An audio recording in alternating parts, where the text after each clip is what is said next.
Halo, selamat malam.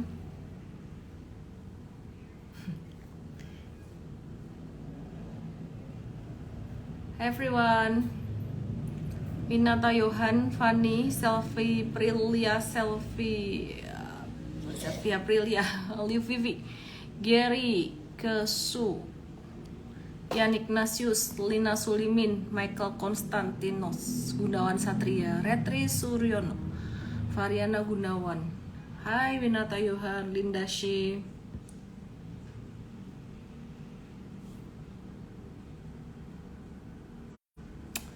Dians, Andi Kris Lahu, Yuana Nindita, Avindo P, Anton Gunardi, Fania Serelia, Sandi Yudiarsa, Kentio, Kubil, stay with you. Reni, hai semuanya, selamat malam, apa kabarnya hari ini? Udah pada balik liburan belum ya?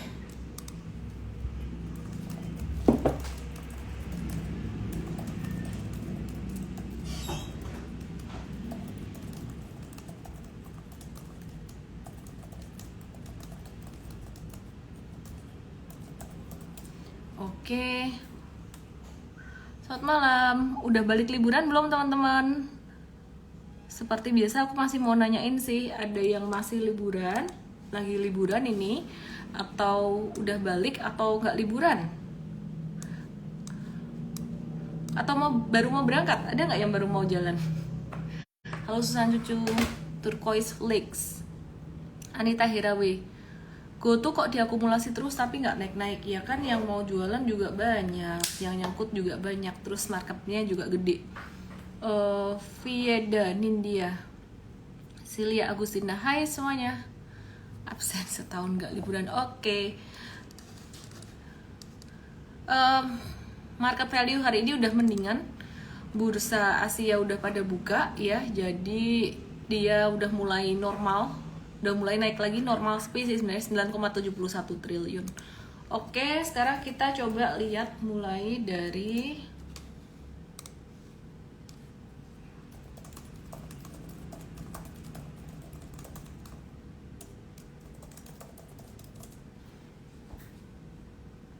IHSG. Kita lihat dari IHSG ya. Ya, ini IHSG dia konsolidasi lagi ya. Jadi kemarin udah breakout, terus ini balik consolidating. Terus hari ini dia turunnya lumayan ini deh, kalau aku bilang lumayan signifikan ya, 1,1% ini karena penyebabnya bukan karena saham-saham small cap, tapi saham big cap. Bian juga big cap, tapi ini liquid BCA nih. Jadi seperti yang kita kemarin udah bahas, ini anticipated ya, saham-saham big cap perbankan bisa turun gitu ya. Jadi bisa turun sampai ke level berapa? 8150, bisa sampai 8150 untuk BCA. Jadi ini normal, teman-teman udah anticipated, nggak perlu takut, nggak perlu khawatir gitu. Oke, jangka pendek sih aku lihat di 8150 dulu deh. Terus di BBRI kita lihat dia bakalan bisa turun sampai berapa? BRI bisa turun sampai 4690. Jadi aku tarik garis di sini.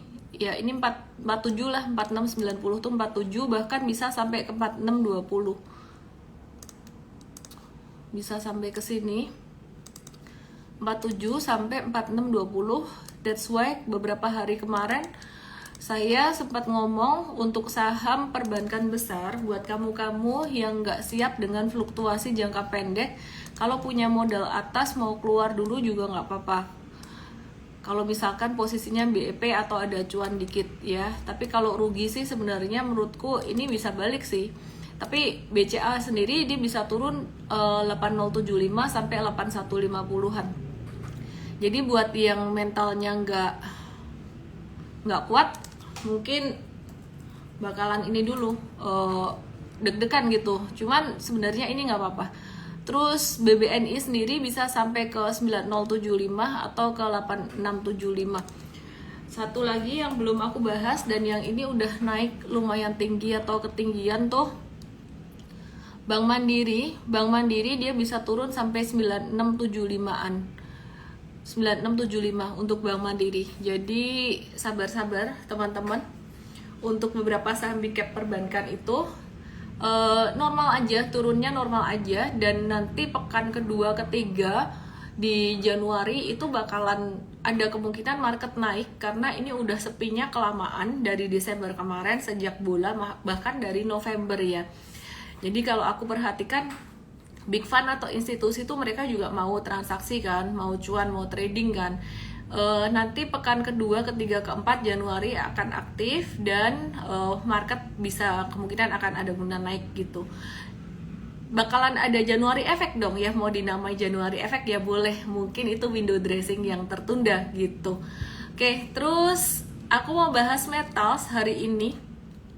Jadi hari ini market turun didorong BCA, BRI, TPIA, GGRM ya, dan komoditas batubara, gas, pulp and paper.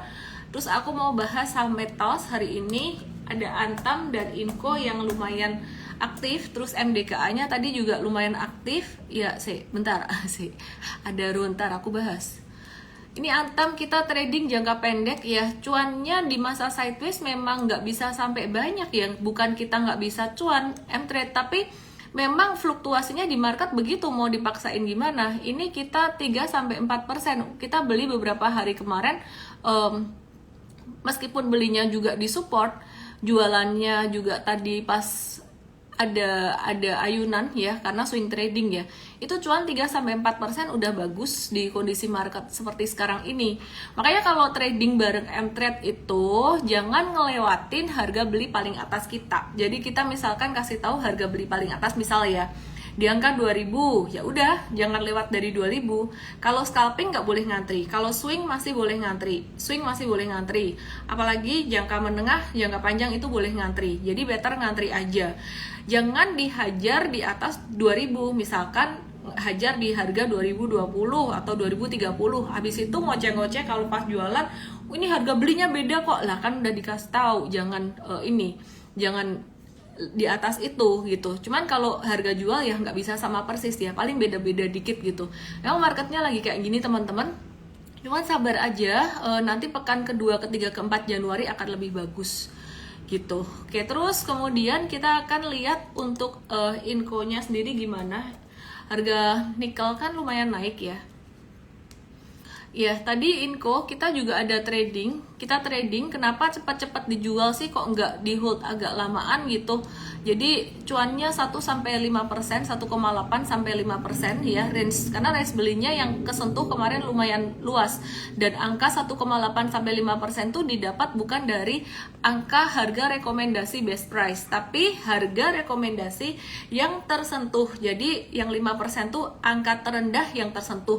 Misalkan dari 7.000 sampai 7.100 nih ya, yang dapat itu di harga misalnya ya, yang dapat di harga 7.050 sampai 7.100, berarti yang dihitung dari angka itu gitu. Nah, terus ini Inco sementara dia udah kena resisten jangka pendeknya. Masih bisa naik nggak sih? Kemungkinan masih bisa, tapi prosentasenya tuh udah 50-50 gitu. Dia udah di angka 75-50 gitu ya. Jadi untuk upside-nya pun udah nggak banyak lagi jangka pendeknya. Jadi kita tadi jualan dulu, marketnya masih akan cenderung sideways. Antam volumenya besar, kenapa dijual? Sama kayak Inco, dia sideways dan udah mulai kena resisten gitu. Oke, terus teman-teman asing, investor asing ini ada net sell di pasar reguler itu sebesar 498 miliar ya. Oke, itu dia jualan BCA 328,2 miliar. Jadi investor asing masih aja profit taking di saham big cap perbankan. BRI 103,3 miliar, ya maklum mereka punya banyak. Terus kemudian TLKM 69,3 miliar, terus UNTR 29,9 miliar, dan SMGR-nya 22,2 miliar gitu. Oke.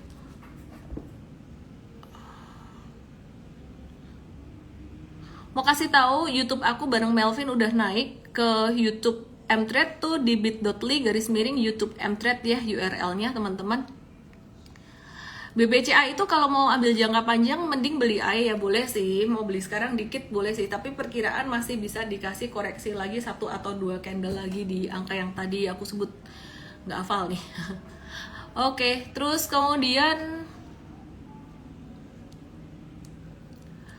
update makro global dikit ya, update makro global dikit, tapi sebelumnya aku mau infoin teman-teman, kita lagi hiring terus sih. Kalau coach sih kita hiring terus. Langsung aja ke mtrade.id/career atau lebih ke sini deh, hr@mtrade.id. Ya, jadi ke hr@mtrade.id, kirim lowongan ke situ.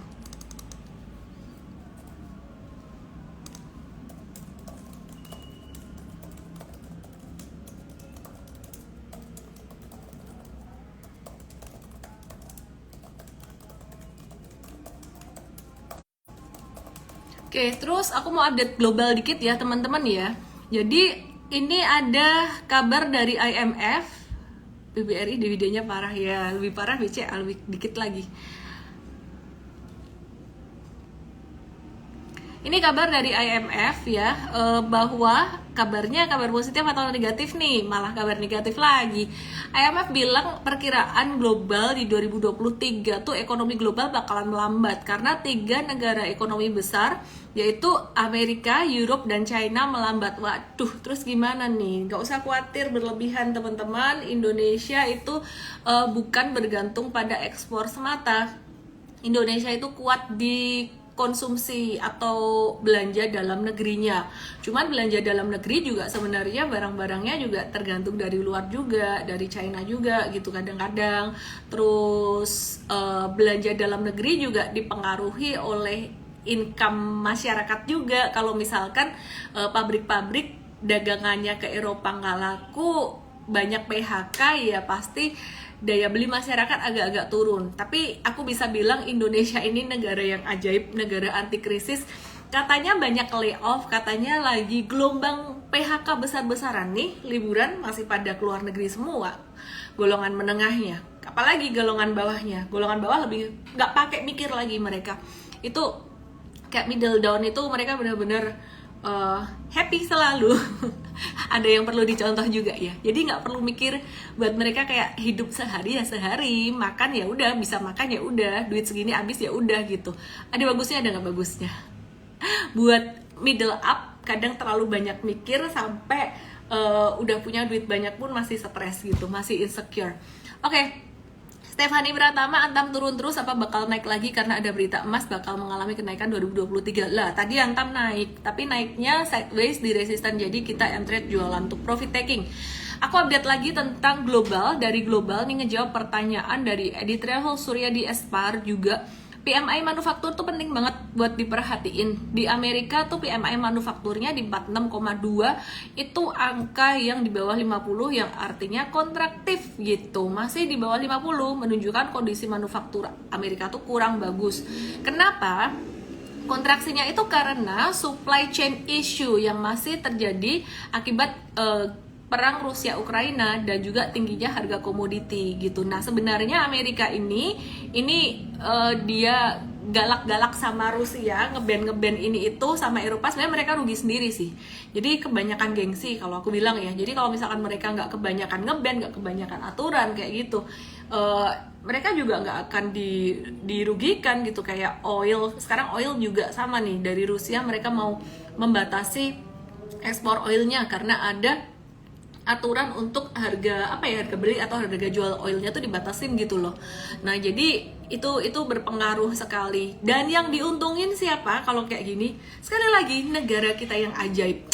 Plus 62 Indonesia. Bersyukurlah kamu hidup di plus 62 di Indonesia.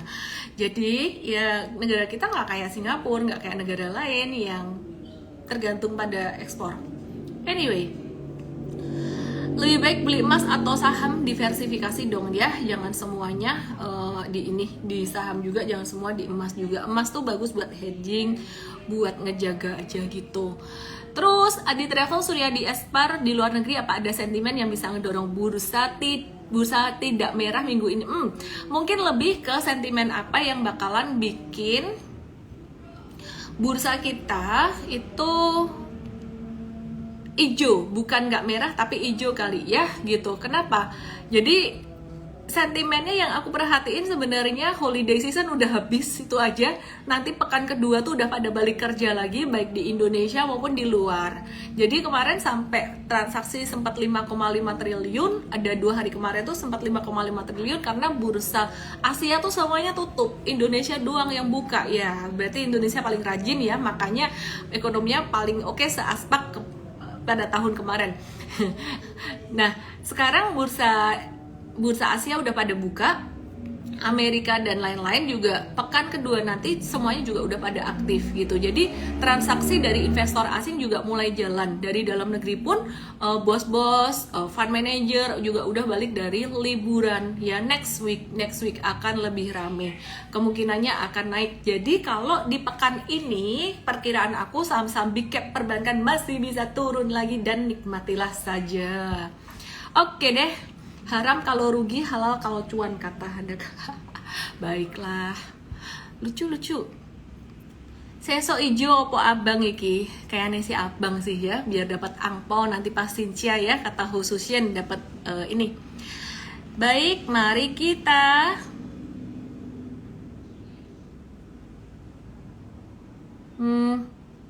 GIA soft landing. Penasaran ada yang nanya GIA, kita ngintip dikit deh.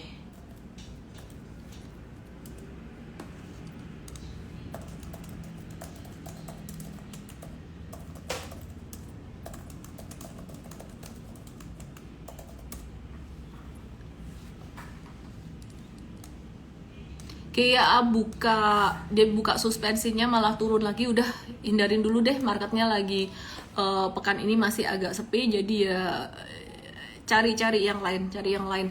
Aku ngelihatnya masih retail, CPO, properti yang masih akan potensi untuk diborong oleh investor gede. Kenapa? Karena ya valuasinya murah gitu. Terus ngapain ikut invest ya kan? Kamu investasi juga kadang-kadang bingung juga ya. Paling bingung tuh gini loh, kalau pas ngadepin floating loss, udah itu aja. Mau dijual salah, ntar jangan-jangan waktunya nambah beli lagi, mau di hold juga salah gitu. Oke, ada satu sentimen positif dari batubara, ada gangguan distribusi batubara di Australia. It's good for Indonesia, negara kita, plus 62. Negara ajaib emang. Oke, ini yang nonton IG Live udah 1.700. Ini menunjukkan berarti marketnya bakalan semakin rame. Karena kemarin 1.500-an terus pas musim liburan, pada udah balik dari liburan ini kayaknya.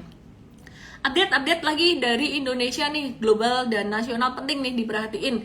Tax ratio Indonesia itu sentuh angka 10,4% terhadap gross domestic product, dan angka ini udah melewati capaian sebelum pandemi dibandingkan 2021 ya, di 9,11%. Itu angka di 2022, hebat kan? Jadi pada masa yang katanya susah, malah pemerintah tuh dapat income pajak itu lebih gede dibandingkan dengan sebelum pandemi. Ini dibilang maju atau mundur? Katanya mundur. Katanya ekonomi dunia lagi susah, tapi yang bayar pajak makin banyak, artinya masyarakat Indonesia makin kaya, tanda tanya. Bukan pernyataan ya ini pertanyaan. Dan bukan ngepom-pom ekonomi Indonesia juga, kita mesti waspada juga teman-teman. Cuman kalau aku bilang, diprediksi jelek-jelek belum tentu hasilnya jelek juga. Ekonomi dan pasar saham itu tidak selalu sama, nggak selalu sama. 2020 ekonomi hancur, pasar saham naik ya. Oke. Tumben banggain Indonesia, biasanya suka muji-muji. Berarti ketahuan kamu nggak nonton IG live aku rutin nih. Baiklah, mari kita lihat saham big caps ya. Saham big cap selain big cap perbankan, kita akan lihat untuk Adaro dan Bian. Mari kita lihat Adaro, banyak banget yang nanyain juga. Mari kita lihat. Kok kayak Shinchan suaranya? Jeng. Habis bagi dividen, kena dividen trap dan turun normal-normal saja turunnya, dan hari ini volumenya gede, bisa sampai 3160, stay away dulu. Oke, ini angka ini stay away dulu, oke ya. Terus Bian yang kemarin-kemarin naik terus, ini sideways, tapi sidewaysnya mendatar gini, masih bisa naik nggak sih? Oh, masih bisa. Kalau sidewaysnya begini masih bisa naik, tapi udah udah riskan banget buat kalian yang masuk di sini. Kenapa? Karena kalau kalian mau lebih jeli ya, ini big fund-nya orang-orang yang punya duit gede itu mereka udah masuk di bawah. Bahkan udah masuk berita itu direktur-direktur atau bos-bosnya tuh udah mulai jual-jualan meskipun angkanya nggak signifikan gitu loh. Jadi mereka tuh udah cuannya udah banyak gitu, bahkan ownernya udah jadi orang terkaya di Indo gitu. Mereka mau profit taking ya, profit takingnya nggak bisa langsung boom dijual dong. Kenapa? Karena ini saham likuiditasnya kecil. Jadi kalau profit taking langsung dijual, hancur langsung. ARB kena apa? Kena suspensi bursa, malah nggak bisa jualan, nggak bisa profit taking. Jadi perkiraan aku, saham ini Bian dia bakalan sideways. Sideways untuk apa? Untuk yang saya nggak ngomong siapa ya, saya nggak mau ngomong orangnya. Buat yang punya di modal bawah tuh mereka mau profit taking, udah mau profit taking. Tapi cara profit takingnya sekali lagi nggak bisa langsung dibuang. Nah, gimana bisa tahu sih mereka profit taking? Ketahuan banget di sini, jelas banget kelihatan. Dua yang merah ini volume transaksinya gede, dan yang di sini ini volume transaksi kelihatan besar, belum tentu besar loh. Bisa jadi ini jualan dulu terus sore hari ditarik dengan volume transaksi kecil. Aku penasaran, aku mau lihat yang ini lebih detail. Aku buka chart 1 menitannya pada tanggal tersebut. Tanggal berapa ya, itu udah kelewat berhari-hari. 27 Desember, mari kita lihat 27 Desember. Mana ya, 27 Desember. Wih, mundur jauh banget. Aduh, males mesti narikin manual. Oke, kita balik lagi lah. Intinya di sini juga udah kelihatan di dua candle merahnya volumenya gede. Jadi nanti dia bakalan sideways dulu, tapi sidewaysnya bakalan untuk distribusi. Adara udah dibahas, bakalan masih turun, candlenya nggak bagus hari ini, jadi ya jangan maksain buat masuk. Buat yang masih ngehold dapat dividen, ya nikmati aja dividennya, tunggu dia naik baru dikurangin dikit-dikit, bukan untuk diinvest dia. Terus coal masih dari sektor batubara, karena technical saham beberapa hari ini banyak yang sideways dan mesti real time, mesti lewat M-Trade di tradingin, dikasih tahu info secara real time. Jadi aku akan bahas beberapa sentimen secara global dan nasional yang penting banget kita watch juga. Coal dari batubara ini akan ada insentif untuk proyek hilirisasi batubara gitu. Jadi Kementerian ESDM ini jadi sentimen yang positif juga, akan melakukan penetapan royalti 0% buat batubara yang akan digunakan untuk hilirisasi gitu. Jadi pemerintah juga bakal kasih dukungan regulasi lain berupa penetapan harga dimethyl ether atau DME gitu. Nah, jadi pemberian insentif ini dari pemerintah ini bakalan positif terhadap perusahaan batubara yang berkontribusi pada proyek hilirisasi. Nanti ya kita akan lihat gimana semua faktor itu jadi satu. Jadi bukan cuman satu faktor aja ya. Kalau satu faktor aja,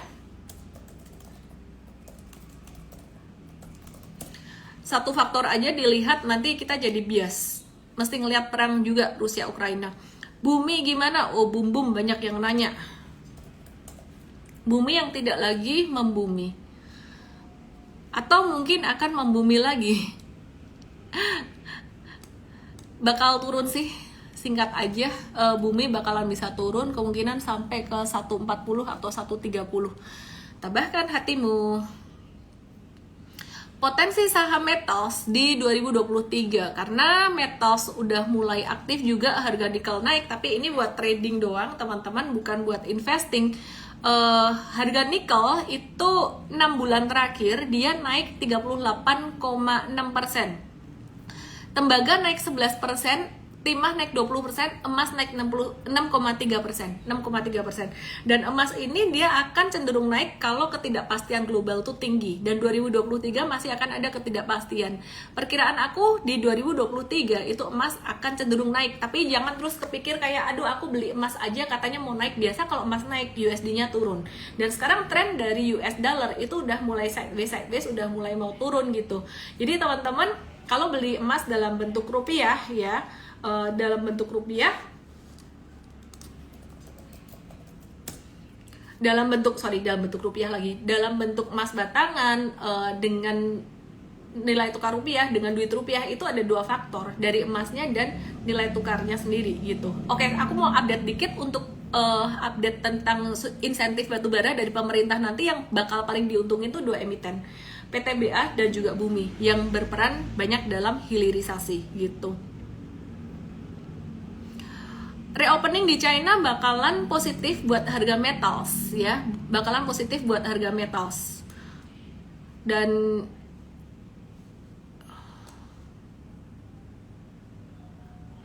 perlambatan ekonomi global, resesi Amerika dan Eropa ini juga bagus, aduh gak enak ngomongnya, bakalan ada satu sentimen yang ini bagus, nggak enak ngomong ya, bagus buat coal, buat oil harganya bisa agak naik, buat trader sih pastinya, tapi buat metal agak kurang oke gitu. Permintaan produk-produk yang berbahan baku metal seperti elektronik, properti, dan kitchenware tuh bisa turun. Oke, kita akan lihat MDKA ya, lupa lihat MDKA dan Harum tadi. Mari kita lihat MDKA. Minum dulu biar konsen. Ini bukan kode, karena mbaknya random ambilin pakai gelas ini. Ya udah.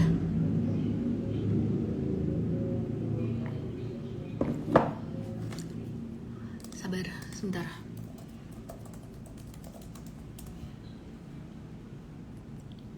Hilirisasi itu apa? Ada yang nanya, Paulina Laksmi. Aku suka dengan pertanyaannya yang simple. Hilirisasi itu artinya adalah strategi dari pemerintah tuh buat naikin nilai tambah komoditas yang kita miliki. Jadi kalau kita jualan keluar, ekspor, itu bukan lagi berupa bahan baku, tapi berupa barang setengah jadi atau barang jadi, sehingga itu akan meningkatkan duit masuk buat dalam negeri ya, meningkatkan devisa ya, kok bisa lupa sih, meningkatkan devisa ke Indonesia gitu ya, itu jadi bagus. Hilirisasi itu sebenarnya efeknya jangka panjang. Sebenarnya ini yang menabur Presiden Jokowi, bisa jadi yang menuai nanti presiden-presiden yang berikutnya, catat itu. Nikel dan lain-lain. Effendi Lim, lihat live Ellen May aja tahu jumlah investor retail berkurang pasca pandemi dan bertambah setelah masa liburan. Dia 1.800 kayaknya udah pada balik dari liburan. Ayo absen yang balik dari liburan. Aduh, ada yang bilang mie ayam, jadi lapar deh. MDKA, mari kita lihat MDKA. Enggak, bukan kode Bang Jago. Si Mbak ambilin gelasnya random. Wah, ini diarti-artiin. Oke, ini MDKA sama seperti Inco dan juga Antam. Jangka pendeknya dia kena resisten dan mulai waspada untuk profit taking teman-temannya ya.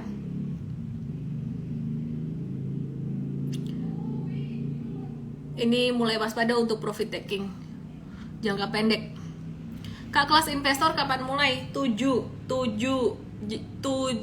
Januari ini. MFest, jadi dia kayak online bootcamp gitu selama 2 bulan ya, selama 2 bulan. Jadi nanti dapat video edukasi, bisa tanya jawab pakai tools, tapi bukan pakai aplikasi Mtrade ya, kita pakai tools yang terpisah gitu. Karena developer tech kita kalah cepat dengan ide dari saya. Kalau nunggu developer tech nanti lama momennya. Jadi ini, jadi itu ke bit.ly/miring daftar MFest. By the way, kita mau batasin jumlah pesertanya untuk batch 1 ini. Kita mau batasin. Oke, terus INKP dan TKIM kenapa turun terus? Karena sudah naik banyak. Jawabannya yang sangat simpel sekali. ini kalau aku perhatikan ya, lebih ke harga dari komoditasnya sendiri sih. Harga komoditasnya di 2022 kemarin tuh udah naik ketinggian. Jadi kalau naiknya tuh tinggi, cepat banget gitu. Jadi ini kalau turun ya wajar-wajar aja, namanya juga saham sektor komoditi. Oke. Kim Organik liburan hanya untuk orang lemah. Aisyah. Viewers masih sideways. Udah, ini udah bullish reversal, udah lumayan loh. Kemarin 1400, 1500-an. Bank-bank kecil gimana? Bank kecil apa dulu nih? Kalau bank kecil yang konvensional oke. Tapi kalau bank kecil yang digital ini masih berat. View-nya masih sama. Jadi di video resesi aku yang ada di YouTube tuh itu aku ada ngebahas tentang saham-saham apa yang bagus. Perbankan gede itu 2023 masih oke, tapi Januari awal ini turun dulu gitu. Normalisasi koreksi normal. Tapi bank-bank digital masih berat, teman-teman. Masih berat. Paling naik jangka pendek aja. Terus yang selebihnya ayam-ayaman, BRIS, BNGA, ITMG akan dibahas di morning briefing Mtrade ya. Teman-teman bisa join Mtrade langsung aja ke mtrade.id sih. Kalau Mtrade mah langsung aja ke mtrade.id. Kalau mau join Mtrade ya. Jadi anyway, itu aja dulu. Properti belum jalan, Pak. Belum ngegas. Thank you semuanya. Selamat malam udah nonton IG Live malam hari ini. ASII dan kawan-kawannya. Aku akan IG Live mungkin lebih lama waktunya, starting dari next week kali ya. Terus tanggal berapa ya? Tanggal 12 Januari. Tanggal 12 Januari itu kayaknya jam IG Live-nya bisa dimajuin mungkin ya, karena aku ada kondangan nikahan hari Kamis di Makassar. Oke, ya udah gitu aja teman-teman. Big Bang udah dibahas. Kalau banyak yang minta diulang, aku ulang dikit. Intinya masih mau turun dalam beberapa hari ini.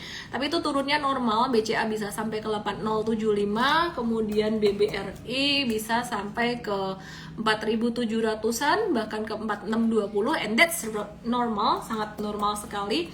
BMRI bisa turun sampai ke 9700,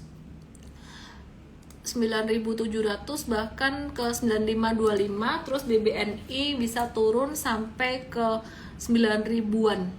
Itu normal banget. Oke ya.